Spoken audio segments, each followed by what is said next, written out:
कि हमारे लोग मारे गए, लेकिन हमारे लोगों को ये भरोसा नहीं है, हमारे देश के लोगों को भरोसा नहीं है कि हमने क्या कार्रवाई की, सबूत मांगे जाते हैं। मुझे ऐसा लगता है कि जितने भी लोग विश्वास नहीं कर रहे हैं भारत के अंदर, उन सबके लिए एक बस सेवा शुरू करनी चाहिए।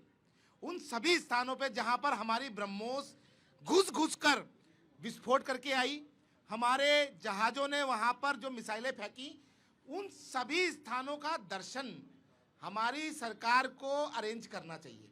तभी इनको विश्वास होगा कि हमारी सेना के शौर्य पर प्रश्न नहीं उठाना है। हमारी सेना पिन पॉइंट पे ठोकने वाली है। हमारी सेना विश्व स्तरीय सेना है। ये नेहरू का नहीं, ये नरेंद्र का भारत है। वो दिन हवा हुए जब पसीना गुलाब था। ये नेहरू का नहीं, ये नरेंद्र का भारत है। कोई अगर हमारी तरफ आंख उठाएगा, हम उसकी आंख भी फोड़ेंगे और साथ ही साथ उसका घर भी तबाह कर देंगे। LTE लश्कर तोयबा का ये कमांडर है जिस रऊफ की आप बात कर रही हैं, और जो उसने कहा कि खुदा का शुक्र है मैं बच गया, ये बताता है कि जो हमारी सरकार की सेना के स्पोक्स पर्सन बता रहे थे कि उन लॉन्चिंग पैड्स पे लगातार आतंकियों के परिवार जो हैं वो हलाक हुए, खत्म हुए, उनको अल्लाह के पास भेज दिया गया।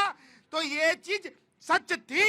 और एक बात और मैं आपको बता दूं, अभी आने वाले समय में आपको एक और जो है खुलासा देखने को मिलेगा। जो लगातार चिल्ला रहे थे ना, कितने जहाज गिरे, कितने जहाज गिरे, पता चला है 12 गिरे।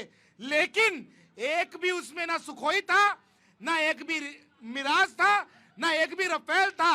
जितने भी गिराए गए वो JF-17 गिराए गए हैं। और ये बहुत जल्दी आपको खुलासा सुनने को मिलेगा। क्या जवाब है जी इसका? जवाब ये है कि हमारी सेना पे पूरे मुल्क के 140 करोड़ लोगों को भरोसा है, क्योंकि जिस तरीके से आपने देखा होगा 48 घंटे में हमारी सेना ने पाकिस्तान के ऊपर अटैक किया और जो आतंकवादी संगठन थे वह खत्म किया, जो अड्डे थे उनके।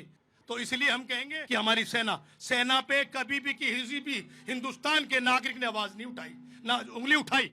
हमारा मेन धर्म है राष्ट्र को आगे करना, और राष्ट्र धर्म में हम देखिए आज मुंबई के लोगों ने भी, पूरे महाराष्ट्र के लोगों ने भी अभूतपूर्व विजय हमें प्रदान की है। अब तो वहाँ 3 टियर सरकार बन गई है।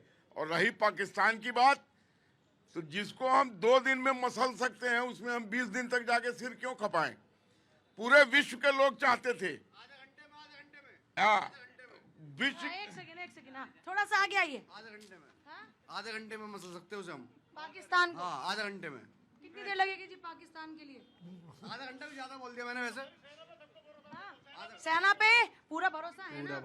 अब रऊफ कबूल कर रहा है तो कैसा महसूस हो रहा है? ये बिल्कुल सही हो रहा है, डर है उसको। अब आतंकी खुद कबूल कर रहे हैं कि क्या हाल किया था। बिल्कुल सही। हाँ जी, क्या कहते हैं सेना के शौर्य पर? नहीं, हमारी सेना बहुत ही ताकतवर है और हमारी जो मिसाइल वगैरह है बहुत ताकतवर मिसाइलें हैं। अब आतंकी खुद कबूल कर रहे हैं जी? नहीं, ऐसा है कि देखिए हमें सेना पे पूरा भरोसा है। जैसे कि सर ने कहा और लोगों ने कहा कि हम आधे घंटे में इसको ख़त्म कर सकते हैं, वो ठीक है। ये हमारा जोश है, जज्बा है। कि मेरा नाम शैलेंद्र मिश्रा है, मैं एक ब्राह्मण हूँ, लेकिन मैं ये कहूँ कि मैं आधे घंटे के अंदर पाकिस्तान को ख़त्म कर दूंगा, तो अब तक किया क्यों नहीं? अब तक मैं आप सभी लोग नहीं विश्व युद्ध नहीं करवाना है ना, तो हम फिर क्यों ऐसी चीजें हमने कभी ये कहा क्या कि हम पाकिस्तान पर, पाकिस्तान के आवाम पर हमला करेंगे? हमने तो अब भी आतंकी नहीं सर, तो फिर पाकिस्तान को खत्म करने की बात क्या हुई? हमारा तो हमला ही सिर्फ आतंकियों के खिलाफ था ना। आतंकियों के ठिकानों को नेस्तनाबूद किया ना, मुरीद के को किया ना तबाह।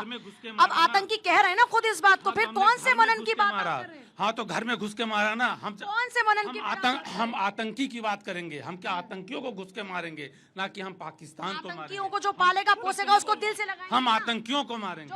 जो आतंकियों को पालेगा पोसेगा उसको दिल से लगाएंगे क्या? नहीं लगाएंगे। हाँ जी, लगाएंगे क्या? नहीं, दिल से नहीं लगाएंगे और घर में घुस के ठोकेंगे। नया भारत है भाई साहब। और इस बात की कौन सी डिसाइड करोगे, मिसाइल सिविलियन पे गिरेगी या आतंकवादियों पे? ये कैसे पता चलेगा? ये नया भारत है, हमें अपनी सेना पे पूरा यकीन है, लेकिन विपक्ष पे यकीन नहीं है हमें बिल्कुल भी। विपक्ष फिर सबूत मांगेगा केजरीवाल साहब, राहुल गांधी की भाई कहाँ बम पड़ा, वहाँ तो पेड़ गिरे हैं। पेड़ नहीं गिरे, वहाँ पे खुद वो अपने एक्सेप्ट कर रहे हैं आज पूरी सोशल मीडिया के सामने। तो ये हाँ जी बताएं। हम तो विपक्ष को अब रखते ही नहीं है, कांग्रेस ये आप ये सब ये इस लायक ही नहीं कि दोबारा कभी आ पाए। पर आप मनन की बात करें ना सर, मैं तो देखिए, मनन आप नहीं आप मनन का मतलब हमें सोचना है कि हमें कैसे करना है, हमें सबके लेकर के हमको जो भाई देखिए, मैं जुमे की नमाज पढ़ के आया हूँ और देखिए अपने मुल्क के लिए दुआ करके आया हूँ। और ये दुआ मैंने इसलिए करी क्योंकि 140 करोड़ की आबादी मेरे भारत की, मैं चाहता हूँ कि मेरे भारत के जो मजबूत रहे। जो पाकिस्तान का भी आतंकी ने बोला कि भी हाँ देखिए भारत की सेना ने बिल्कुल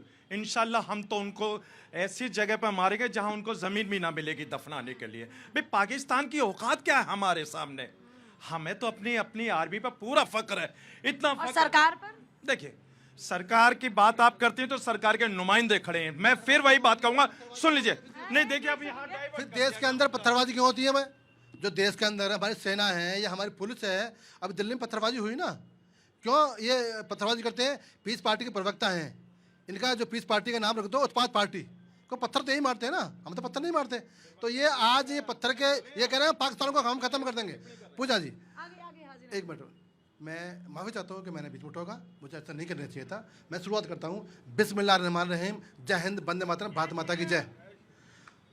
हम देश के मुसलमान अपने वतन से बहुत मोहब्बत करते हैं और हम जब जब या देश में आपदा आती हो या जंग होती हो तो हम नमाज पढ़कर सजदा कर कर अल्लाह से दुआ करते हैं देश की फ़ौज, देश के नागरिक सुरक्षित रहें।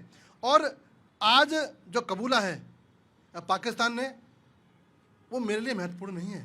महत्वपूर्ण मेरे लिए ये है कि मेरी फ़ौज ने, देश की सेना ने घर में घुस के मारा है। ये तो कांग्रेस समझेगी कि उसके मुंह पे करारा जवाब उसके ही दोस्त ने दिया है। हमेशा पाकिस्तान की परस्त बात करने वाले लोग आज उन्हीं के दोस्तों ने, आज उन्हीं के यारों ने कांग्रेस के मुंह पर तमाचा मारा है कि नहीं हम पिटे हैं, हमारे लोग मरे हैं और हम बक्से गए हैं।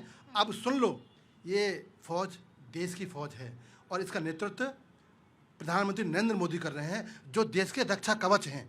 इस देश के नागरिक को आँच नहीं आएगी, आँच आएगी तो उस घर में मारा जाएगा। और सुनो, आर्मी किसके अधीन आती है?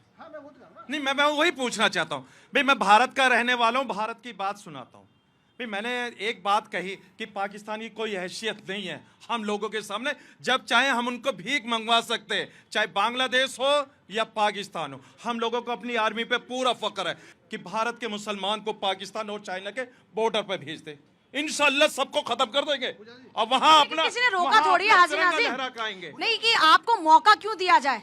जैसे सारी सुविधाओं पर हक रखते हैं वैसे देश के लिए कुर्बानी का भी हक रखते हैं। हमको मौका दिया जाए, मतलब स्पेशली हाजी नाज़िम को भेजा जाए कि जाओ हाजी नाज़िम तुम मारोगे जाके बॉर्डर पर। ये बोलने की जरूरत थोड़ी है, हमारी जो जो भूमिका उसको हम निभा सकते हैं। मुझे हमें भेजा जाए, मुझे बोला जाए, बोलने की जरूरत क्यों पड़े? सुविधा के लिए बोलना पड़ता है क्या कि हाजी नाज़िम को ये बोलना पड़ता है क्या कि हाजी नाज़िम तुम्हारा ये अधिकार है? हाजी नाज़िम जानते हैं ना मेरा अधिकार ये है, तो जिम्मेदारी भी जाननी चाहिए। क्यों भाई, जाननी चाहिए कि नहीं जाननी चाहिए? हाँ सुन लीजिए, देखिए भेज दिया जाए, ये क्या होता है? देखिए अभी आपने कहा सुविधा की बात, मैं देखिए हमारी जनता को बताना चाहता हूँ